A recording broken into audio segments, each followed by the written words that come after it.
Ladies and gentlemen, join me in welcoming our keynote speaker for this afternoon's annual meeting luncheon, Mr. Glenn T. Meekum, Managing Director of Meekum Becker Venture Capital. Thank you very much, Doris.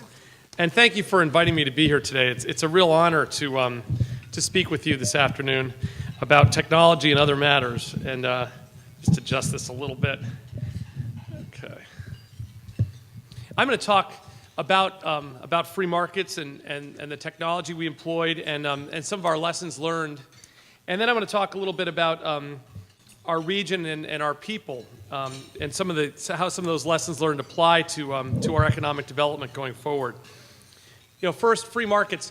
As Doris indicated, free markets did, as most businesses do, and I know there's many entrepreneurs and business leaders in the room, free markets started with an idea. And the idea was to really improve the way corporations and other entities purchase things, the way they did deals, by using the internet to communicate requests for proposal, requests for quote, by having suppliers all over the world receive a request for proposal or request for quote, get all the details from that electronic transmission, and then in fact participate in global head-to-head interactive negotiations and interactive auctions, downward price usually. So, it was a $1 million contract. One bidder would bid $1 million, another one would come back and bid $995,000, another one would come back and bid $980,000, $975,000, $960,000, and finally get to a market price, all online.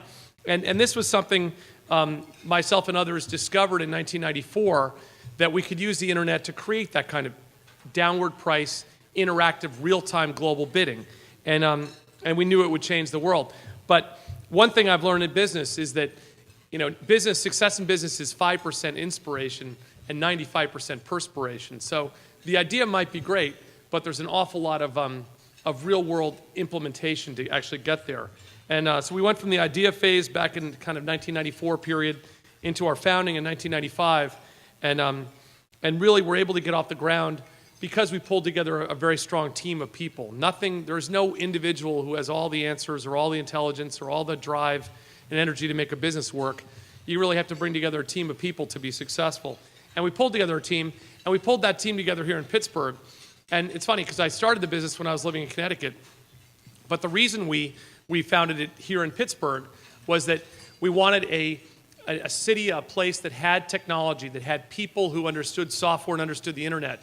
And because of Carnegie Mellon University and its advances in that area, Pittsburgh and Carnegie Mellon were really leaders in the internet, the early internet, back in the early 90s. I was attracted because of that. Secondly, I was attracted because we in Pittsburgh had an industrial image, and plenty of people understood industry.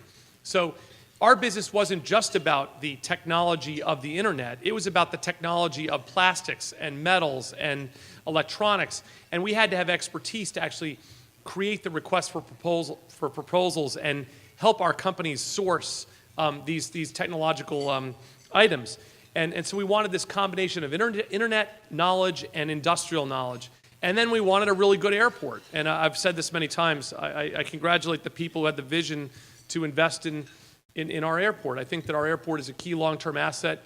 And actually, the fact that US Airways has declined at our airport, but so many other carriers have come in, and our airport is doing well.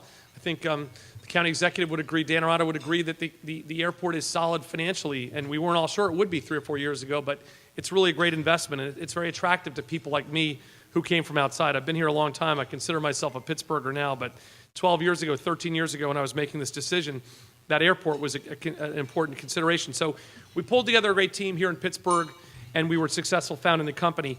And then we went through the hard effort in 1996 and 1998 of commercializing our company. And I've learned that business is all about, once you have great people, and you always have to have great people, but boy, it's about customers. And it's about listening to customers and respecting customers and really paying attention to what they're saying and hearing the ideas they have. And I found that innovation comes from understanding customer needs. If you're developing technology just because it's cool and it's technology for technology's sake, you're not going to be successful. If you listen to a customer need or you identify a problem a potential customer has, then you can solve that problem with technology, and that's how you create a successful business. So we were able to get commercialized, serving companies like United Technologies and General Motors and Emerson Electric, and here in Pittsburgh, Alcoa and Heinz. And then we had explosive growth. And in 1999, we went public. By that time, in 1995, we had zero revenue. By 1999, we had about $20 million of revenue. And we were able to go public during the internet bubble. Now, this led to some significant challenges because the stock all of a sudden overnight became worth literally billions of dollars. But we still had to serve our customers, and we still had to listen to them, and we still had to focus on delivering great software and great services. And then something really difficult happened.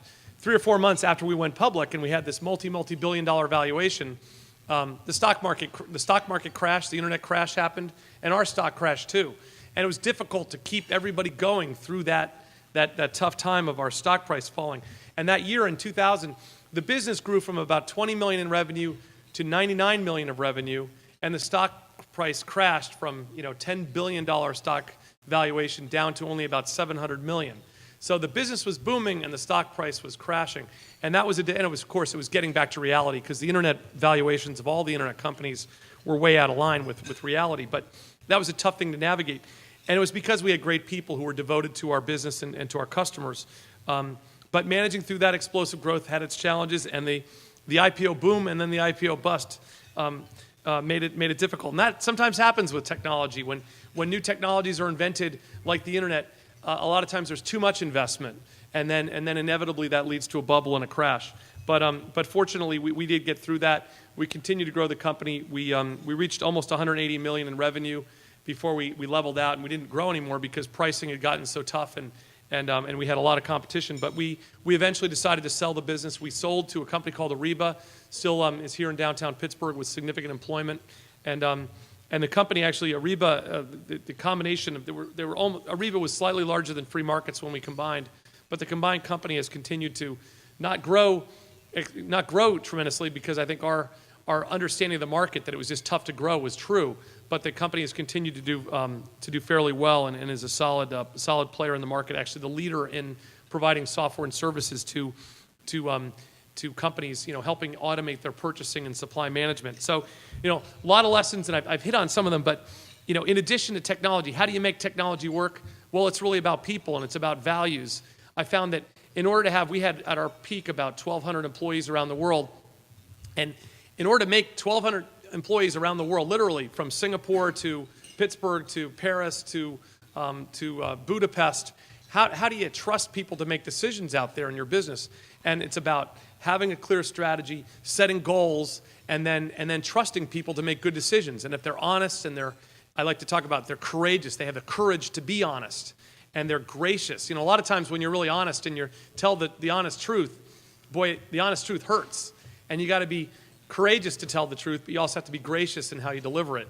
And you have to be excellent. And I think we did a great job over time in our people management, our people development policies of finding great people, training them, and then really stressing those values. So we did have people making great decisions. And because we had those values, we did focus on customers, and we were very accountable to not only our investors, but our customers and each other. And I think this is what led to our success.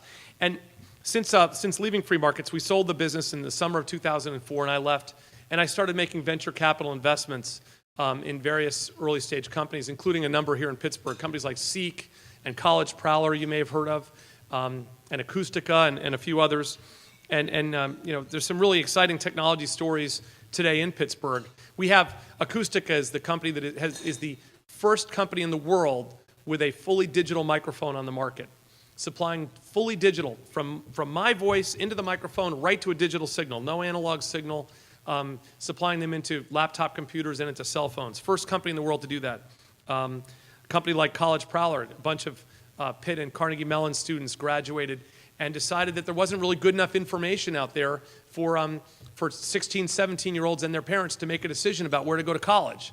So they wrote very, very fact-based and student point of view books on what it's like to go to each college. They recruited kids it's up to 253 different schools right now. Recruited them to write books about their school and with different categories. What are the dorms like? What are the professors like? What's the food like? What's the social life like?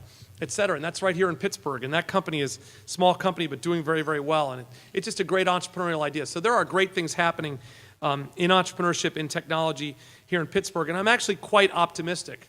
And that's one reason I'm a venture capitalist now, is that I like to make investments in younger people. I like to use my experience and the experience of my team members. I've got some great team members. There's 8 of us total on the team. And we've raised $70 million, and we invest in this region and around the country, and we try to use our experience to help other entrepreneurs and also to really serve our investors and deliver great returns to our investors.